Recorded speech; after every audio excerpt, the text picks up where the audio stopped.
Yo, this is Spaghetti King. Okay, so I have a setup here, 1940 Global, with a little bit of a custom setup, yeah.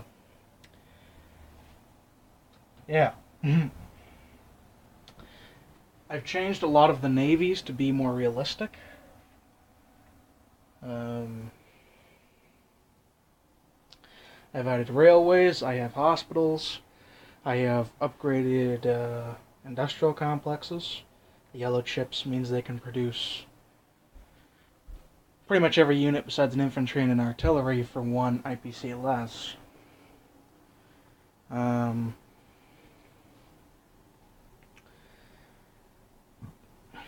so, I'm going to tell you how I came to this setup. Now, the regular game has a series of problems. First off, the Germans sort of just attack this British fleet here, the Royal Navy, and just sort of take it out. Like, they take out the entire thing, and then that's it. And then the English channels basically just clear open waters for them. Well, that's not what happened. That is not what happened at all. You had the Royal Navy blockading Germany, which is why there was no chance of sea line. They couldn't get through the Royal Navy.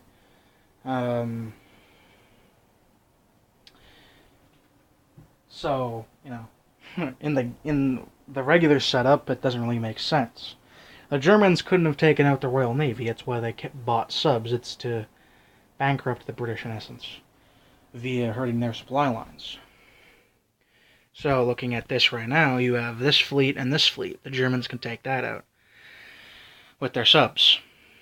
I will get rid of the British transports and whatnot. Now, you also have the Vichy France rules. In the regular game, basically, you're still fighting France afterwards. It's like everything is free France. That's not how it was. You had Vichy France come in as a German puppet state. So what that means is after the Germans take France, or any Axis power takes France, the Vichy France rules will come into play.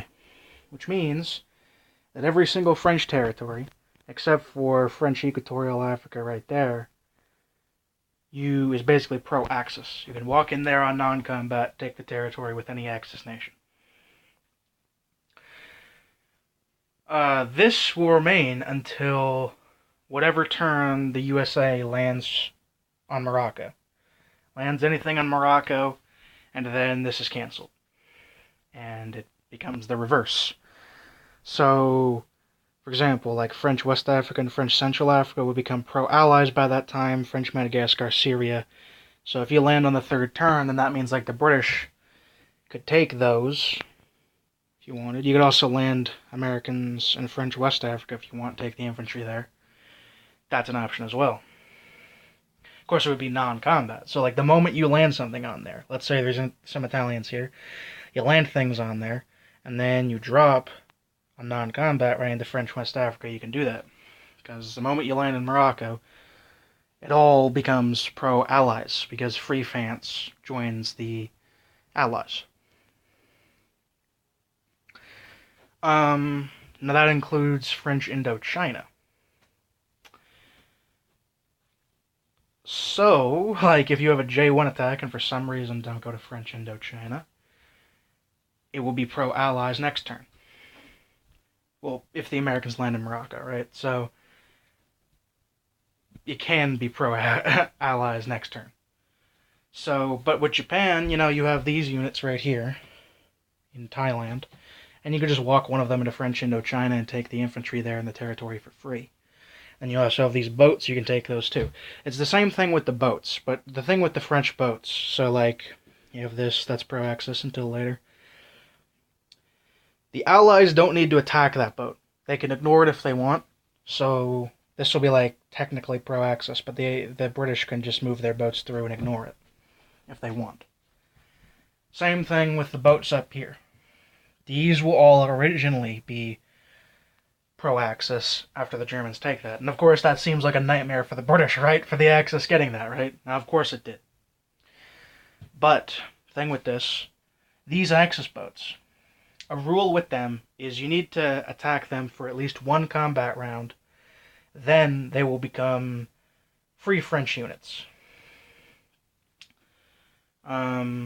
And that will mean basically they'll just remain French. They won't go to the British, they'll just remain French and just sort of be there for the rest of the game. So, of course, this mimics the whole thing where the British sent battleships to attack the French fleet. Now, this was sort of how strong the French fleet was, really. Now, I made here and here unaccessible. Well, they are technically accessible by this British fleet. But they're not, you know, conveniently acceptable. So you're probably just going to go here, right? You have the 2 battleships, aircraft carrier, 2 subs, 4 destroyers. Awesome, right? I'd say. So what I would do, you have right here a battleship and 2 aircraft carriers. I need to ship the aircraft carriers for the British because I have too many of them. The British have 7 aircraft carriers and 7 battleships in total from the beginning in this setup.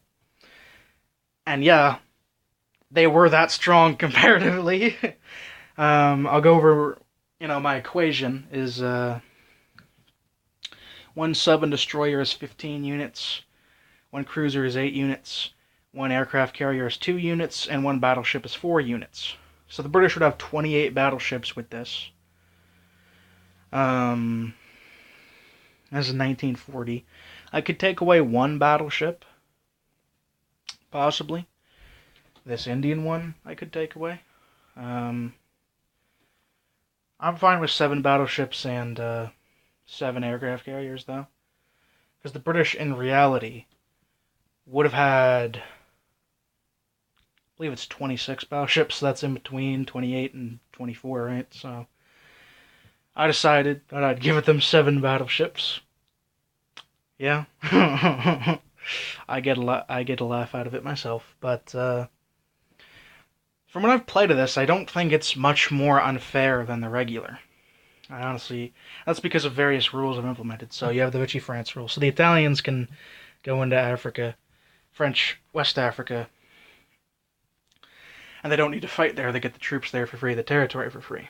It also means you can partition France however you want. You can also go to Yugoslavia on the first turn with the Italians, and you can go to Greece on the first turn if you want. So, yeah.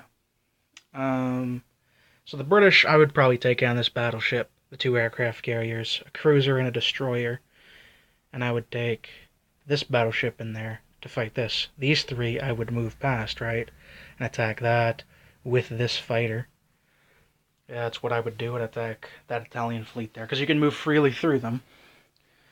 And then, it's likely in that exchange that at best you're only going to damage these 3 units. The French plane will land on Gibraltar if that happens, if you damage the aircraft carrier. And yeah, you'll have maybe some damage a British battleship, but next turn these will all be repaired. It's too strong for the Italians to really take it out with the fleet they have. And the Italians are going to be taken out the same way as they would regularly. Fleet here goes here to pick this one off. This fleet right here goes here, takes that one out. You have a fighter on Cyprus, fighter on Malta, and then you have a fighter on the aircraft carrier as well. And these are two aircraft carriers. Other than infantry on Gibraltar, they had an army regiment there. So, these yellow chips. Yellow chip without anything is a entrenchment chip. Same rule as Der Künstler's Den. You place it.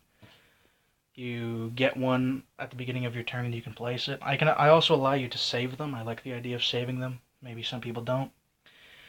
But you have 1 in Tobruk, 1 in Egypt, 1 in Manchuria and Korea.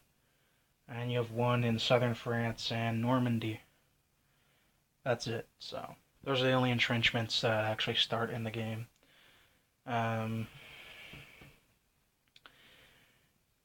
You have the yellow chips on the tanks as well, right? Those are outdated tanks. So in the case of the yellow chip Soviet tanks, those, I don't remember what their name was, but they were a fast speed variant, mostly used defensively, which was unintentional, but because of that, they attack at 2 and defend at 3. And the outdated tanks you can never rebuy, you just have them. Then you still have the 2 Soviet tanks they have in the beginning. Those would be T-34s. They had around 400 of those, I believe. And then you have an upside down ship with a tank on it. That's another one. That's the other outdated tank they have. That's the opposite. It attacks at 3, defends at 2. A la classic allies. Classic Axis and allies. Then finally, if you have a tank on top of the nation's control chip, that's a heavy tank. As outlined in General Hand Grenade's heavy tank video. Moves at 1, defends at 4, attacks at 3, can take up to 2 hits, costs 8. Same idea. Now you have railways as well. So the railways, they're all placed all over the map how they should be in reality. I had difficulty researching the African railways, so they may be wrong. It was the best I could do. Also with the Chinese railways, I had difficulty finding what they actually were, so... And it may be wrong. If anyone knows, I'd like to be corrected. But, for example, you can't really see with the chips I made, they're just made out of paper, but Southwest Africa is connected to South Africa, to Rhodesia, to Mozambique. Angola is connected to the Congo, and this is connected to that and that. This isn't connected to this, or this. None of these are connected to anything. They're just individual rail tracks. You can connect a rail track for 3. So you connect this to this, which goes to this, and then I could connect that to that, which goes all the way to here. That goes to here. It's connected to Iraq. Persian railway is not connected. So, I mean, if you do it, then you can connect this to this, and buy a railway track there, and you can go all the way from Africa to India. So, yeah. You can do that. These railways aren't connected to here or here. Independent railway track here and here. This is all the way from Korea to Manchuria. Or, well, it's from Korea. It's from Shanghai to Korea. You have the Trans-Siberian Railway all the way to here. Extremities along the way. You have exceptions. I have the Ural Mountains rule. Basically, from here, you can't go to here or here. You can't go to there through there. You need to go through... You can only get to Samara from here or here. Like that. And you can't go to this border. So those are impossible unless you own both sides. If you own both sides, you can go through there. So the Soviets own here and here, so they can move through there. Same thing, you can only go to here if you're Japan, and then you can't go forward unless you attack through Mongolia or own the other side. So that's the idea there. Very limited movement in that area, as it would realistically be. So, if the Germans ever get to Vologda, they're basically stuck. They only border Moscow, really. They can't go down unless the Japanese have somehow gotten there, which is what's to get very difficult. I have various factories. So I have like an arms factory right here, so that means we can just produce infantry. I have a coast gun. The coast gun is like an anti-aircraft gun on the coast. It participates in naval battles or amphibious assaults against you. Costs 5. And then I have a shipyard that just produces boats. That's it. Up in Western Canada, I have an airfield. An airfield is basically an air base you can't scramble in. In this, I make the naval bases, make every transport defend at 1 and be allowed to take off whenever you be taken off as a casualty whenever you want. Harbors are just like a regular naval base. You have tanks factories, large gun factories, do the same thing.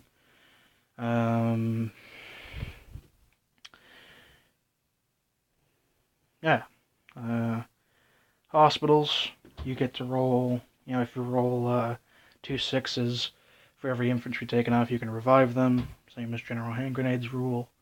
Coastal defense bonus from Der Künstler, though if you have air superiority and bombard, you take bonus chips off. Hospital ships, same thing. There are multiple national objectives. The Germans get a bonus for convoying seas. That's around it. Thank you for watching.